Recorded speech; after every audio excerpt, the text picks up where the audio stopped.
Trust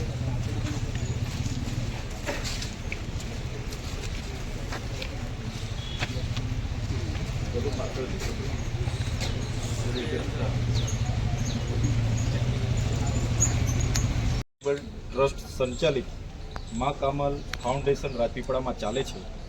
એ મા Kamal foundation ખાનગી JNM નર્સિંગનો course ચલાવે છે અને બેંગ્લોર ખાતે એની એક્ઝામ આપવા માટે ત્યાંની કોલેજ ત્યાંની યુનિવર્સિટીમાં લઈ જવામાં આવે છે।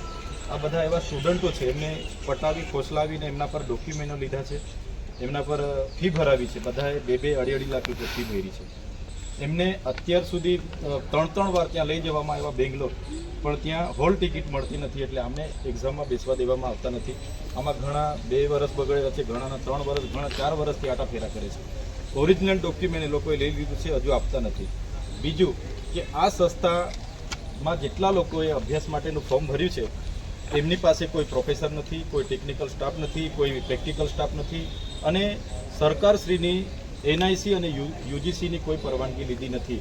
અમે મુખ્યમંત્રીશ્રીને, શિક્ષણ મંત્રીશ્રીને, આરોગ્ય મંત્રીશ્રીને હમણાં 3 દિવસ પહેલાં લેટર કર્યો હતો। તો હવે આ બાળકોનું ભવિષ્ય અંધકારમય થઈ ગયું છે। સંસ્થાવાળા હવે જવાબદારી લેવા તૈયાર નથી અને આ લોકોએ 2-2 લાખ રૂપિયા ફી ભરી છે। સાથે સાથે એવી કોઈ જોગવાઈ નથી કે કોઈ કોલેજ અહીંયા એમનું કોચિંગ ચલાવીને બીજા રાજ્યોમાં એક્ઝામ આપે અને કોઈ જગ્યાએ માન્યતા પ્રાપ્ત નથી। મેડિકલનો નિયમ એવો છે કે 90% હાજરી ફિઝિકલી હોય એના UGC NICના માન્યતા પ્રમાણેના પ્રોફેસરો ત્યાં કોચિંગ આપતા હોય તો જ એ સંસ્થા ચાલી શકે। સરકારે પણ ના પાડી દીધી, ઊંચા હાથ કરી દીધા છે।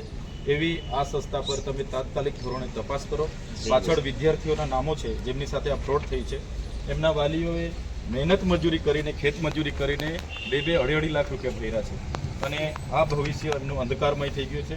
અમને એમનું ડોક્યુમેન્ટ મળી જાય, એમના 3 વર્ષ પૂરા થતા હોય, એમને એક્ઝામ અપાવી દે, એમને સર્ટી મળી જાય, એવી અમારી માગણી છે। અમે એવું નથી કહેતા કે તમે આ જ કરી નાખો, પણ એની તપાસ થઈને તમામ બાળકો, બહેનોને ન્યાય મળે, અમારી માગણી છે। આમ નહીં થશે તો આવનારા દિવસો, અઠવાડિયા બાદ અમારે ના છૂટકે આ શનિવારે અમારે આયોજન છે 16 તારીખે અમારે ના છૂટકે મોટા કાર્યક્રમ અહીંયા આપવા પડશે એમની સામે। કેમ કે યુવાનો યુવતીઓએ 4 વર્ષ બગાડ્યા છે। આ જે ભણવાનો સમય હતો એમાં ફ્રોડગીરી થવાથી આ લોકો મેન્ટલી તૂટી ગયા છે। એમના વાલીઓ બધા ગભરાયેલા છે કે અમારા બાળકોનું ભવિષ્યનું શું। તો એમની સ્કોલરશીપ પણ 1 રૂપિયો મળ્યો નથી। અત્યાર સુધી ST વિદ્યાર્થીઓને, તમામ ગુજરાતના વિદ્યાર્થીઓને સ્કોલરશીપ મળી ગઈ। આ સંસ્થાના બાળકોને જ સ્કોલરશીપ નથી મળી 3 વર્ષથી।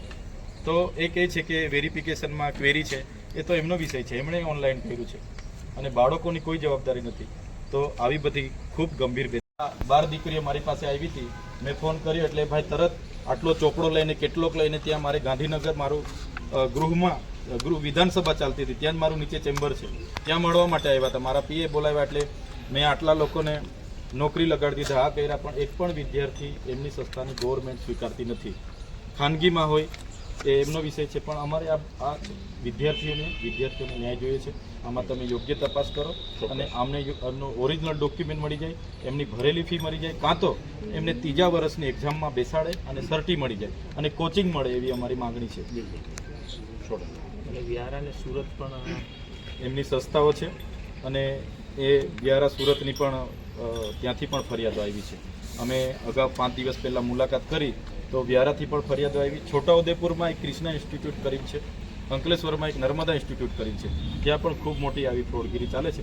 અમે ત્યાં પણ અરજી આપવાના છે, પણ આજે અધિક્ષક શ્રીને, SP સાહેબને આપી છે। તમે યોગ્ય તપાસ કરો અને આમનો ડોક્યુમેન્ટ એમને કઈ રીતના મળે, એમનો અભ્યાસ નહીં બગડે, એ પ્રયાસો આપણે બધા કરીએ।